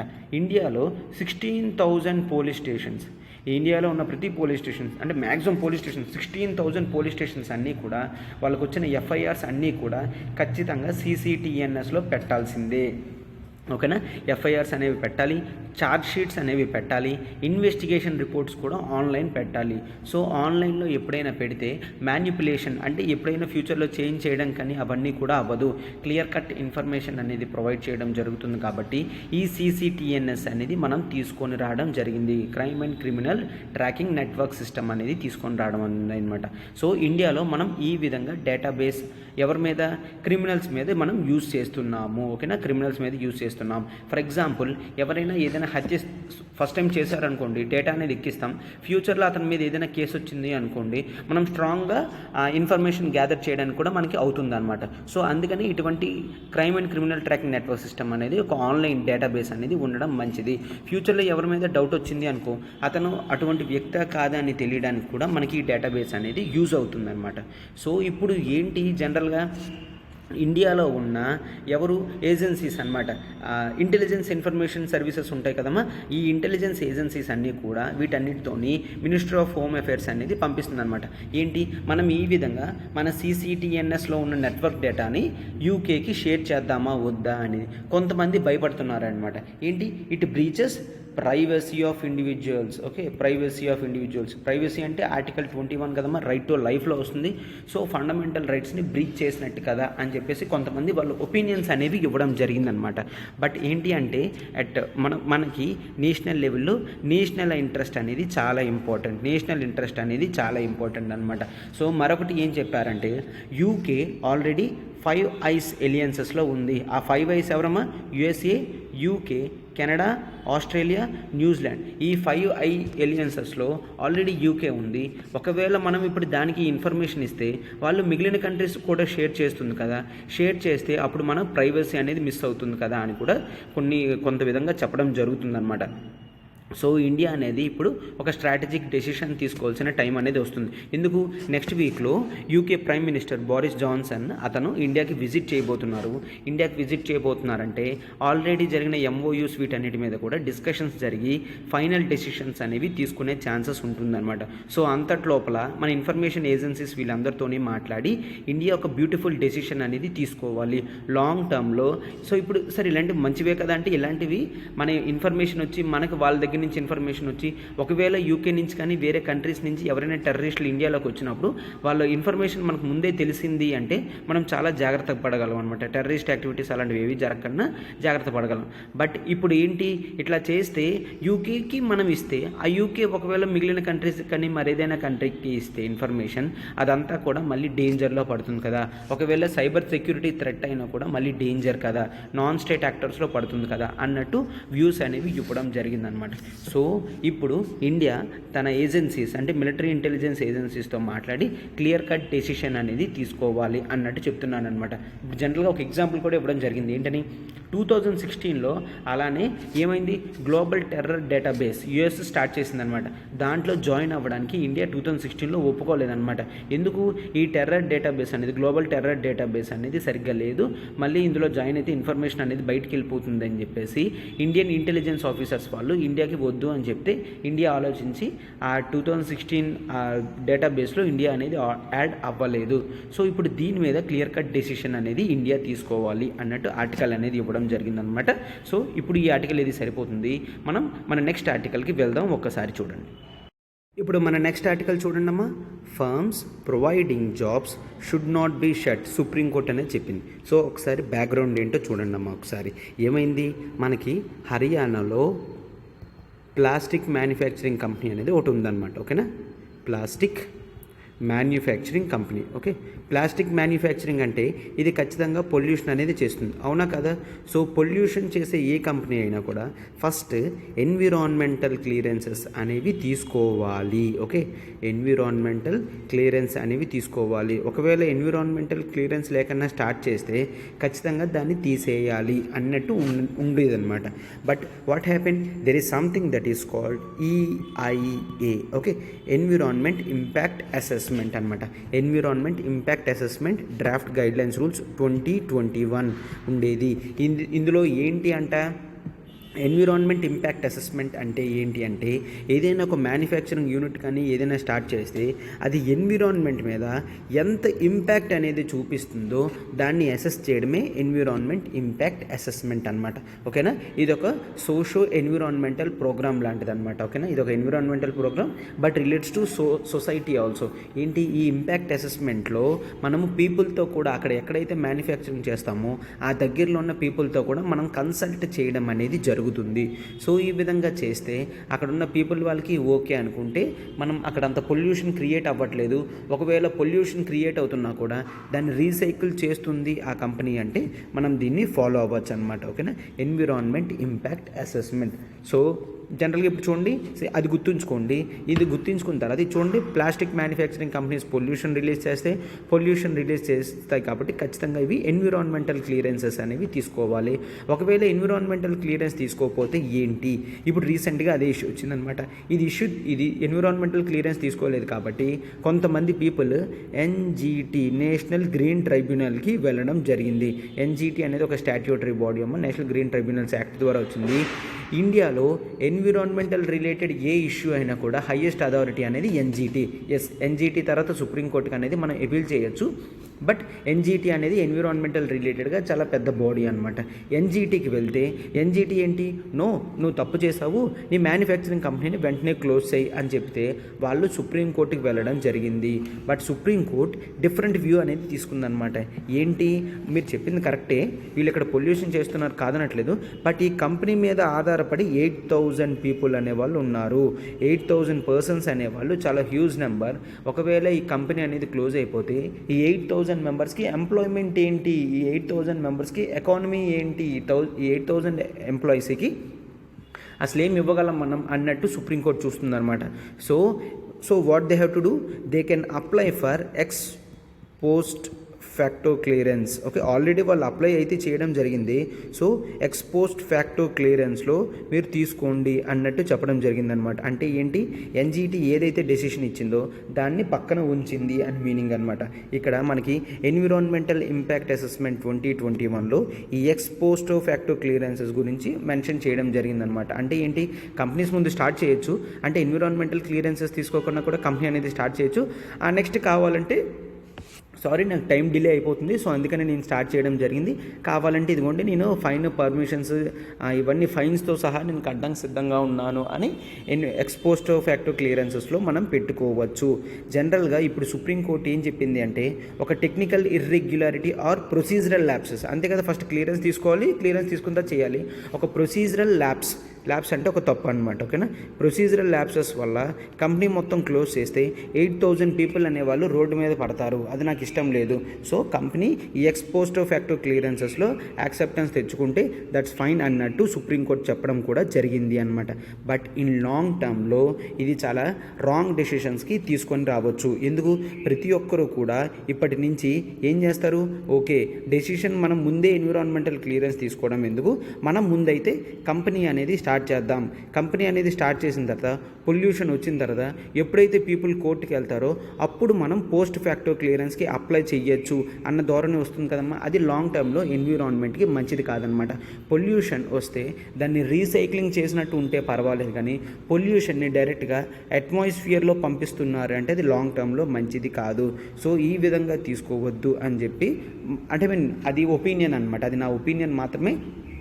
బట్ ఇక్కడ కోర్టు అయితే మాత్రం క్లియర్గా చెప్పింది, ఎక్స్ పోస్ట్ ఫ్యాక్టో క్లియరెన్సెస్కి మీరు ఖచ్చితంగా అప్లై చేయొచ్చు. అప్లై చేసుకున్న తర్వాత మీరు చూడొచ్చు, పర్వాలేదు, ప్రస్తుతానికైతే ఎన్జీటీ ఇచ్చిన వెర్డిక్ట్ అయితే క్లోజ్ చేస్తున్నాము అన్నట్టు సుప్రీంకోర్టు చెప్పడం జరిగిందనమాట. ఓకేనా, ఇది ఆర్టికల్ అమ్మ. మనం ఇన్ లెంత్ మొత్తం డిస్కస్ చేయడం జరిగింది, ఈ మాత్రం మనకి సరిపోతుంది. మనం ఇప్పుడు మన నెక్స్ట్ ఆర్టికల్లోకి వెళ్దామమ్మా. ఇప్పుడు మన నెక్స్ట్ ఆర్టికల్ చూడండి అమ్మా. యాంగ్ ఈ, ఓకేనా, ఇతను చైనీస్ ఫారెన్ మినిస్టర్ అనమాట. ఇతను నేపాల్లో ఉన్న ఫారెన్ మినిస్టర్ని కలిసి ఒక 9 మెమరాండమ్ ఆఫ్ అండర్స్టాండింగ్స్ అనేవి చేసుకోవడం జరిగింది. అంటే ఏంటి, దీని మీద ఇంట్రెస్టింగ్గా ఉన్నాం. నెక్స్ట్ మనం దీని మీద స్ట్రాంగ్ ప్రాస్పెక్టివ్ డిజైర్స్ అనేది పెట్టుకొని మీటింగ్స్ అనేవి పెట్టుకుందాం అన్నట్టు ఈ ఎంఓయూస్లో డిస్కస్ చేయడం జరుగుతుందన్నమాట. సో ఇప్పుడు ఈ ఆర్టికల్ నేను ముందుగానే చెప్పాను, ఇందులో ఎక్కడ కూడా ఇండియా లేదు. ఇండియా లేకపోయినప్పటికీ కూడా ఇటువంటి ఆర్టికల్స్ ఎందుకు మనకి ఇంపార్టెంట్ అంటే, చైనా మన అపోనెంట్ కాబట్టి చైనా మన నైబర్హుడ్లో ఏం చేస్తుందో అనేది మన క్లియర్ కట్ ఇన్ఫర్మేషన్ ఉండాలి. ఓకే, ఇండియా నేపాల్ బార్డర్స్ అనేవి షేర్ చేసుకుంటాయి కాబట్టి నేపాల్లో ఏ ఇష్యూ జరుగుతున్నా కూడా ఇండియా స్ట్రాటజిక్గా వాటిని వాచ్ చేస్తూ ఉండాలి. ఓకే, సో రీసెంట్గా చైనీస్ ఫారెన్ మినిస్టర్ అనేవాడు నేపాల్కి వెళ్ళాడు. నేపాల్కి వెళ్ళి అక్కడున్న నేపాల్ ప్రైమ్ మినిస్టర్తో మాట్లాడాలి. అంతకుముందు ఫారెన్ మినిస్టర్తో మాట్లాడి కొన్ని అగ్రిమెంట్స్ అనేవి చేసుకోవడం జరిగిందనమాట. ఆ అగ్రిమెంట్స్లో మెయిన్ ఇంపార్టెంట్ ఏంటి నేను ఇక్కడ రాస్తాను, క్లియర్గా మీరు అబ్జర్వ్ చేయండి అమ్మా. ఓకేనా, అదేంటి అంటే ట్రాన్స్ హిమాలయన్ మల్టీ డైమెన్షనల్ కనెక్టివిటీ అంటే హిమాలయాస్ నుండి, అంటే నేపాల్ నుంచి చైనాకి, చైనా నుంచి నేపాల్కి క్రాస్ బార్డర్లో బోత్ రోడ్స్ అండ్ రైల్వేస్ అనేవి కనెక్షన్స్ అనేవి చేస్తే ఏ విధంగా ఉంటుంది అన్నట్టు ఎంఓయూ అనేది చేసుకున్నారనమాట. మల్టీ డైమెన్షనల్గా చైనా మరియు నేపాల్ అనేది కనెక్ట్ అయితే చాలా మంచిది కదా, ట్రేడ్ రిలేషన్స్ అనేవి ఇద్దరికి పెరుగుతాయి కదా అన్నట్టు చేస్తున్నారనమాట. దీనివల్ల డిసడ్వాంటేజెస్ ఏంటో, ఇండియాకి ఏ విధంగా డిసడ్వాంటేజెస్ కూడా మనం చూద్దాం. అదొకటి చెప్పి తర్వాత ఏం చెప్పారు, మేము ఎవ్రీ ఇయర్ ₹13 బిలియన్ చైనా చెప్తుందనమాట. ఎవ్రీ ఇయర్ మేము ₹13 బిలియన్. సార్ రూపీస్ ఏంటి అని అంటే, నేపాల్లో కూడా నేపాలీ రూపీస్ అని అంటారు. 13 బిలియన్ టు 15 బిలియన్కి మేము పెంచుతున్నాము. ఎవ్రీ ఇయర్ 13 బిలియన్ ఇస్తాం కదా నేపాల్కి, ఎప్పటి నుంచి 15 బిలియన్ ఇస్తాము అన్నట్టు చెప్తున్నారు అనమాట. అంటే ఇప్పుడు ఒక కంట్రీ ఎప్పుడైనా చిన్న కంట్రీస్ దగ్గర ఇటువంటి అసిస్టెన్స్ చేస్తే ఆ చిన్న కంట్రీస్ వాళ్ళ మాటలు వింటాయి కదమ్మా. సో ఇంకా అదే కాదు, చాలా ఎక్కువ ఎకనామిక్ అండ్ టెక్నికల్ కోఆపరేషన్ కూడా మేము ఫ్యూచర్లో ఇంకా చేస్తాము. Economic and technical cooperation, okay, చాలా ఎకనామికల్ అండ్ టెక్నికల్ కోఆపరేషన్ చేస్తాం. ప్లస్ ఇంకా ఇదే కాకుండా పవర్ గ్రిడ్ కనెక్షన్స్ కూడా పెంచుతాము. Okay, power grid inter connections అనేవి కూడా చైనాకి నేపాల్కి పెంచుతాము. మరియు నేపాల్ నుంచి వచ్చే కొన్ని ప్రొడక్ట్స్ వాటి మీద మేము 98% అనేది డ్యూటీ ఫ్రీ ఉంచుతాము. 98% అనేది డ్యూటీ ఫ్రీ ఉంచుతాము. అంటే ఇండియా నుంచి వెళ్ళే ప్రోడక్ట్ మీద 10 రూపీస్ పడితే నేపాల్ నుంచి వెళ్ళే ప్రోడక్ట్ మీద చైనాకి వెళ్ళే ప్రోడక్ట్ మీద జస్ట్ 20 పైసా మాత్రమే పడుతుంది అనమాట. సో ఆ విధంగా అంత డ్రాస్టిక్ రిడక్షన్స్ అనేవి డ్యూటీస్లో మేము నేపాల్కి ఇస్తాము. ఎందుకు? సో అప్పుడు నేపాల్ కూడా గ్రో అవుతుంది. మేము ఇచ్చిన ఎకనామికల్ జోన్స్ ఇవన్నీ కూడా క్లియర్ చేస్తుంది. అంటే ఏవైతే మేము లోన్స్ అవన్నీ ఇస్తామో వాటన్నిటిని కూడా అది క్లియర్ చేసేటట్టు అది వెళ్తుంది అన్నట్టు వాళ్ళు చెప్తున్నారనమాట. ఈ విధంగా ఇంకా కోవిడ్ వ్యాక్సిన్స్ కూడా నేపాల్కి ఇస్తాము. ఇంతవరకు ఎంతైతే చెప్పామో దానికి అదనంగా మరొక 4 మిలియన్ డోసేజెస్ అనేవి నేపాలీస్కి ఇస్తాము. 4 million dosages Covid vaccines. Okay, Covid vaccines అనేవి మరొక 4 మిలియన్ అనేవి నేపాల్కి మేము ఇస్తాము అన్నట్టు చెప్తున్నారు అనమాట. ఒక్కసారి చూసారమ్మా, ట్రాన్స్ హిమాలయన్ మల్టీ డైమెన్షనల్ కనెక్టివిటీ. ఎప్పుడైనా మన శత్రువుకి మన నైబర్హుడ్ కంట్రీకి ఇటువంటి మల్టీ డైమెన్షనల్ కనెక్టివిటీ ప్రాజెక్ట్స్ వస్తే అది ఎప్పటికైనా కూడా ఇండియాకి ఫ్యూచర్లో డేంజర్. ఓకే, ఇండియా పక్కన చైనా అంత ఇష్టం వచ్చినట్టు ఎకనామికల్ స్పెండింగ్స్ అనేది చేస్తే అది ఇండియాకి కాస్త డేంజర్. సో ఇండియా కాస్త నేపాల్తో రిలేషన్స్ అనేవి మెరుగుపరుచుకొని నేపాల్తో రిలేషన్స్ అనేవి పెంచుకుంటే మనకి సెక్యూరిటీ థ్రెట్ ఉండదు. మనం ఇందాక డిస్కస్ చేసాం కదా డెట్ ట్రాప్ డిప్లొమసీ అని. అటువంటి దాంట్లో ఇప్పుడు నేపాల్ ఖచ్చితంగా పడుతుంది. ఎందుకంటే ఎక్కువ అమౌంట్స్ అనేవి స్పెండ్ చేయడం వల్ల నేపాల్ అనేది రిటర్న్స్ ఇవ్వకపోతే అది డెట్ ట్రాప్ డిప్లొమసీలో పడి ఇంపార్టెంట్ ఏరియాస్ అన్నీ కూడా ఖచ్చితంగా చైనాకి ఇవ్వాల్సిందే. ఓకే, సో ఈ విధంగా economical technical cooperation, power grid inter connections పెరగడం వల్ల చైనా నేపాల్ని తన డిపెండెన్సీలోకి తీసుకొస్తుంది అనమాట. ఇంతవరకు నేపాల్ అనేది ఎక్కువ ఇండియా మీద డిపెండెన్స్ అయి ఉండేది. 2015 తర్వాత చైనా ఎక్కువ నేపాల్ వైపు రావడం, నేపాల్ ఎక్కువ చైనా వైపు వెళ్ళడం కూడా చేస్తుంది అనమాట. ఎందుకు? ఇండియా ఇస్తే అమౌంట్స్ అనేవి చాలా తక్కువలో వస్తుంది. బట్ చూడండి, ₹15 బిలియన్ అనేది చైనా ఎంత ఎక్కువ స్పెండింగ్ చేస్తుందో అంత చిన్న కంట్రీ మీద ఎవ్రీ ఇయర్ ఇస్తుంది అనమాట. ఆ ఎవ్రీ ఇయర్ ఇచ్చే దాంట్లో ఇది కూడా ఒక అమౌంట్ అనమాట. సో ఇటువంటివి చేయడం వల్ల ఎకనామికల్ రిలేషన్స్ పెరగడం వల్ల కంట్రీస్ అనేవి ముందు చైనా వైపు ఇంట్రెస్ట్ చూపిస్తాయన్నమాట. ఇండియా వైపు అంత ఇంట్రెస్ట్ చూపించవు. ఇవి లాంగ్ టర్మ్లో మంచిది కాదు. మన నైబర్ ఎప్పుడు కూడా మన శత్రువు చేతుల్లోకి వెళ్ళకూడదు అని చెప్పేసి ఒక మెయిన్ కాన్సెప్ట్ అనమాట. సో అందుకని ఈ ఆర్టికల్ డిస్కస్ చేయడం జరిగింది. ఈ నాలెడ్జ్ అనేది మనకు సరిపోతుందమ్మా. దీని గురించి ప్రత్యేకంగా మనకి ఎగ్జామ్స్లో అడగడు, కానీ దీని రెఫరెన్స్ పాయింట్ కింద మనం ఆన్సర్స్లో చాలా వరకు రాయొచ్చు. ఇంటర్నేషనల్ రిలేషన్స్ ఆర్టికల్లో దీని రెఫరెన్స్ బేసిస్ పెట్టుకొని మనం ఇవన్నీ కూడా రాయొచ్చు అనమాట. సో ఓకే, ఇప్పుడు మన లాస్ట్ ఆర్టికల్కి మనం ఈరోజు వెళ్తున్నాం. చూడండి మన లాస్ట్ ఆర్టికల్ ఏంటో. సో మన last article of the day చూడండి అమ్మ. ఇక్కడ T cell immune responses seen a year after infection. అంటే ఇన్ఫెక్షన్ వచ్చిన ఇన్ఫెక్షన్ ఇక్కడ కరోనా వైరస్ అనమాట. కరోనా వైరస్ ఇన్ఫెక్షన్ వచ్చిన 1 ఇయర్ తర్వాత టీ సెల్ ఇమ్యూన్ రెస్పాన్సెస్ అనేవి ఇప్పటికీ మనం చూడగలం. అసలు ఇమ్యూనిటీ అంటే ఏంటి, ఇమ్యూన్ రెస్పాన్స్ అంటే ఏంటి, అసలు టీ సెల్ అంటే ఏంటి, యాంటీబాడీస్ అంటే ఏంటి, ఇవన్నీ కూడా ఒక్కసారి మనం క్లియర్గా చూద్దాం. చూడండి అమ్మ ఒకసారి. ఫస్ట్ ఆఫ్ ఆల్ మనకి హ్యూమన్ బాడీ అనేది ఉంటుంది. ఓకే, హ్యూమన్ బాడీకి చాలా డిసీజెస్ అనేవి అటాక్ చేస్తూ ఉంటాయి. ఎందుకు? పొల్యూషన్ వల్ల కానీ, బ్యాక్టీరియా వల్ల కానీ, వైరస్ వల్ల కానీ, బయట నుంచి వచ్చే ప్రతివి కూడా చాలా వరకు అటాక్ చేస్తూ ఉంటాయి అన్నమాట. సో ఇప్పుడు ఇది బయట నుంచి వస్తుంది కాబట్టి దీన్ని మనం ఫారెన్ ఏజెంట్ అని అంటాము. ఓకే, దీన్ని మనం ఫారెన్ ఏజెంట్ అని అంటాము. Foreign agents are nothing but antigens. Okay, foreign agents are nothing but antigens అని అంటాము. సో ఈ ఫారెన్ ఏజెంట్ అటాక్ చేస్తున్న ప్రతిసారి ఆ విధంగా చూస్తే ప్రతిరోజు ప్రతి ఒక్కరు ఏదో ఒక డిసీజ్తోనే ఉండాలన్నమాట. బట్ మనం అలా లేము. అంటే ఏంటి? ఈ ఫారెన్ ఏజెంట్స్, ఈ బ్యాక్టీరియాలు, వైరస్లు, పొల్యూషన్లు ఏవైతే ఉన్నాయో వీటన్నిటినీ కూడా మన హ్యూమన్ బాడీ తట్టుకుంటుంది. దీన్నే రోగ నిరోధక శక్తి అంటాం కదమ్మా. దాన్నే ఇంగ్లీష్లో మనం ఇమ్యూనిటీ అని అంటాము. ఓకే, దాన్నే ఇంగ్లీష్లో మనం ఇమ్యూనిటీ అని అంటాము. ఎవరికైతే బాడీలో ఎక్కువ ఇమ్యూన్ రెస్పాన్స్ ఉంటుందో వాళ్ళకి స్ట్రాంగ్గా ఉంటారు. అంటే అర్థమైంది కదమ్మా. ఫారెన్ ఏజెంట్, ఒక యాంటీజెన్ అనేది బాడీలోకి వస్తుంది. వచ్చిన వెంటనే మన బాడీలో ఉన్న ఇమ్యూనిటీ పవర్ ఫస్ట్ రెస్పాండ్ అవుతుంది. రెస్పాండ్ అవ్వడం అంటే ఏంటి? దీన్ని కిల్ చేయడం కానీ బయటికి పంపించడం కానీ. ఒకటేంటి, దీన్ని కిల్ చేసేస్తుంది, పంపించేస్తుంది. ఈ విధంగా చేస్తే మన బాడీ ఇమ్యూనిటీ అనేది బాగా ఉన్నట్టు. ఓకే, ఇమ్యూన్ రెస్పాన్స్ అని దాన్నే అంటాం. యాంటీజన్కి ఆపోజిట్గా ఫైట్ చేయాలన్నమాట. ఓకేనా. మనకి జనరల్గా యాంటీజన్స్కి ఆపోజిట్గా ఫైట్ చేసేవి ఏంటి? వాటిని మనం యాంటీబాడీస్ అని అంటాము. ఓకే, యాంటీబాడీస్ అంటాం అనమాట. యాంటీజన్స్కి ఆపోజిట్గా ఫైట్ చేసేవి యాంటీబాడీస్. ఈ యాంటీబాడీస్ ఏం చేస్తాయి? ఈ యాంటీజన్స్ని న్యూట్రలైజ్ చేస్తాయి. ఓకే, న్యూట్రలైజ్ చేస్తాయి. సార్ న్యూట్రలైజ్ చేయడం అంటే ఏంటి? న్యూట్రలైజ్ చేయడం అంటే యాంటీజన్ అనేది అటాక్ చేస్తే ఆపోజిట్లో యాంటీబాడీ అనేది సేమ్ ఫోర్స్తో వచ్చి దాన్ని అటాక్ చేస్తే ఈ మధ్యలో ఏమవుతుంది? యాంటీజన్ అనేది చనిపోతుంది అనమాట. దీన్నే మనం న్యూట్రలైజింగ్ అని అంటాము. ఓకే, కిల్ చేయడాన్ని, కూల్ చేయడాన్ని కూడా మనం న్యూట్రలైజింగ్ అని అంటాం అనమాట. అంటే మన యాంటీబాడీస్ వచ్చి యాంటీజన్స్ని కిల్ చేస్తాయి. సో అయితే యాంటీబాడీస్ ఎలా ప్రొడ్యూస్ అవుతాయి సార్? యాంటీబాడీస్ అనేవి మన బాడీలోనే ప్రొడ్యూస్ అవుతాయి. ఓకేనా, యాంటీబాడీస్ అనేవి ఉన్నాయి కదా, మన బాడీలో ప్రొడ్యూస్ అవుతాయి. సరే, ఎవరు ప్రొడ్యూస్ చేస్తారు? మీకు అందరికీ తెలుసు, ఆర్బీసీస్ అంటే రెడ్ బ్లడ్ సెల్స్ అంటాం. అదేవిధంగా మనకి డబ్ల్యూబీసీ వైట్ బ్లడ్ సెల్స్ అనేవి కూడా ఉంటాయి. ఓకే, ఈ వైట్ బ్లడ్ సెల్స్ నుంచి మనకి కొన్ని సెల్స్ అనేవి తయారవుతాయి, లింఫోసైట్స్ అని. అవి మనకి యాంటీబాడీస్ని ప్రొడ్యూస్ చేస్తాయి. అంటే వైట్ బ్లడ్ సెల్స్ నుంచి మనం యాంటీబాడీస్ అనేవి ప్రొడక్షన్ చూస్తాము. ఓకే, యాంటీబాడీస్ అనేవి ప్రొడక్షన్ చూస్తాం. జనరల్గా ఈ యాంటీబాడీస్ గుర్తుంచుకుంటాయి అన్నమాట. ఏంటి గుర్తుంచుకుంటాయి?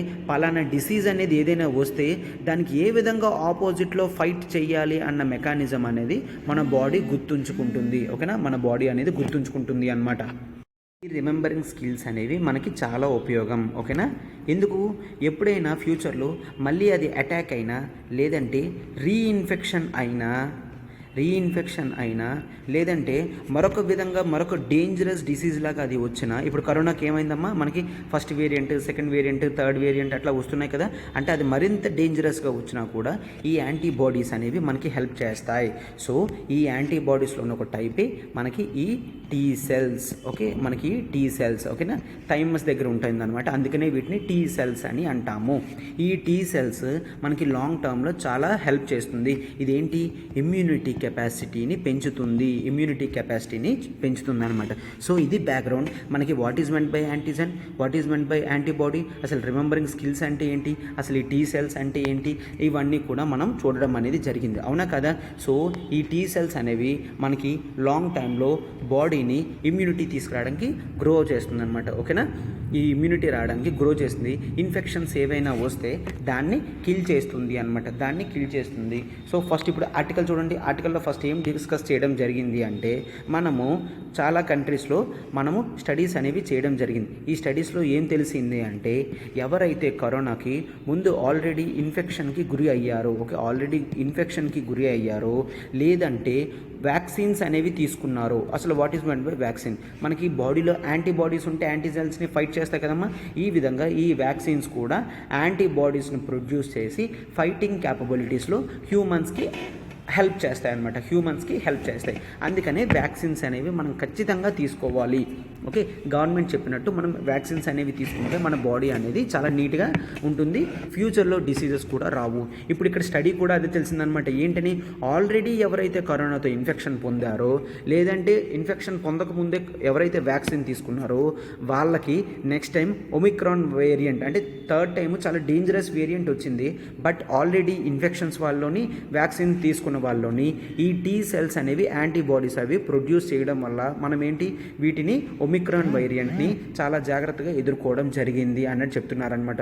సో దీనివల్ల ఒక ప్రూఫ్ ఏంటి అంటే, ఖచ్చితంగా వ్యాక్సిన్స్ అనేవి పీపుల్కి హెల్ప్ చేస్తాయి. వ్యాక్సిన్స్ తీసుకోవడం వల్ల సీవియర్ ఇన్ఫెక్షన్కి గురి కాకుండా ఉంటారు. ఇటువంటివన్నీ మనకి తెలియడం జరిగింది అనమాట. సో ఇప్పుడు మరింత స్టడీస్ అనేవి ఏం జరిగాయో చూద్దాం, ఒక్కసారి చూడండి అమ్మా. స్టడీస్ ఏం చెప్తున్నాయమ్మా? ఆల్రెడీ ఎవరైతే 60 ఇయర్స్ లోపల ఎవరైతే ఉన్నారో వాళ్ళకి యాంటీబాడీస్ కౌంట్ తగ్గుతున్నప్పటికీ కూడా టీ సెల్ రెస్పాన్స్ అనేది చాలా బాగుంటుంది. అంటే ఇది హ్యూమన్కి చాలా మంచిదే అనమాట. యాంటీబాడీస్ అనేవి బీటా వేరియంట్ నుంచి డెల్టా వేరియంట్కి అలా తగ్గుతుంటే ఒమిక్రాన్ వేరియంట్కి, but T cell immune response అనేది చాలా బాగుంది. ఈవెన్ ఆఫ్టర్ 1 year తర్వాత కూడా ఈ టీ సెల్స్ అనేవి ఇమ్యూనిటీ చూపిస్తుంది. దానివల్ల మనకి ఇన్ఫెక్షన్స్ అనేవి ఎక్కువ రాలేదు.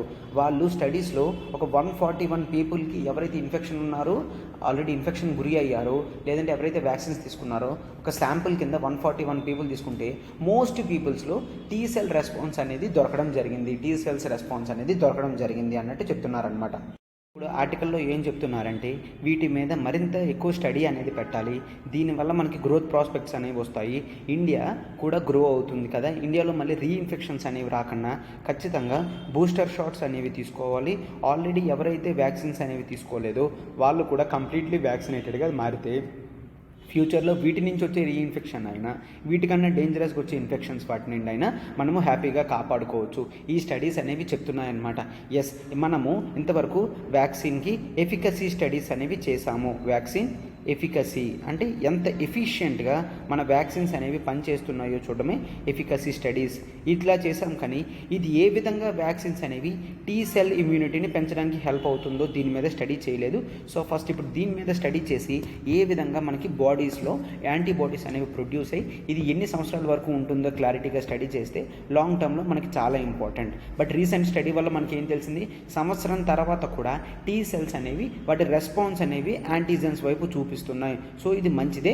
దీని మీద మరింత స్టడీ చేస్తే మనం ఫ్యూచర్లో కనిపెట్టబోయే మెడిసిన్స్ కానీ వీటి మీద కానీ ఇవన్నీ కూడా మంచి ప్రభావం ఉంటుంది అన్నట్టు చెప్తున్నారనమాట. సో ఇది మనం ఈరోజు సైన్స్ అండ్ టెక్నాలజీ ఆర్టికల్ అనేది ఇది ఇట్లా బయాలజీ రిలేటెడ్ ఆర్టికల్ అమ్మ, ఇది మనకు సైన్స్ అండ్ టెక్నాలజీలో వస్తుంది. ఇటువంటి ఇన్ఫర్మేషన్ అనేది మీకు బేసిక్ నాలెడ్జ్ అనేది ప్రొవైడ్ చేయడం జరుగుతుంది అనమాట. ఎస్, ఈరోజు ఆర్టికల్స్ అన్ని మనం నీట్గా కంప్లీట్ చేసామమ్మా.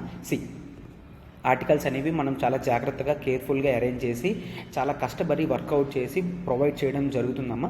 మా ఎఫెక్ట్స్ని మీరు మెచ్చుకుంటారని నేను అనుకుంటున్నాను. సో ఒకవేళ మీకు నచ్చినట్టయితే లైక్ బటన్ హిట్ చేయండి, మీ ఫెలో ఆస్పిరెంట్స్కి షేర్ చేయండి అమ్మా. సో మీకు ఈ సిరీస్ అనేది నచ్చుతుంది, ఇంకా ఏమైనా కావాలన్నా కూడా కామెంట్ బాక్సెస్లో మీ అభిప్రాయాన్ని మీరు తెలుసుకోగలమమ్మా. Yes, thank you.